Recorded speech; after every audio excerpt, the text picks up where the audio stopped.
Welcome to Infant India's education world. Hello students, how are you? I hope you all are fine.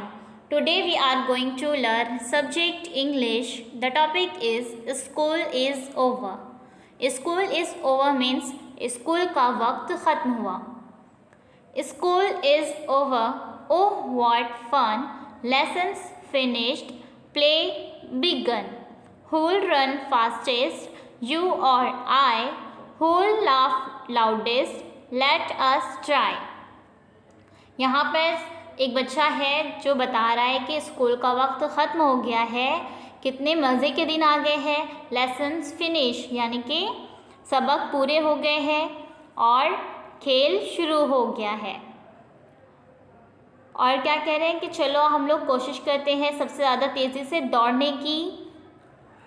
तुम और मैं क्या कोशिश करते हैं? सबसे ज़्यादा तेज़ी से दौड़ने की और हंसने की, बहुत ऊंची आवाज़ में हंसने की. आओ हम कोशिश करें. School is over. Oh what fun.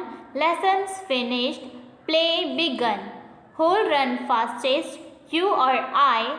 Who'll laugh loudest? Let us try. Please subscribe the channel and press the bell icon.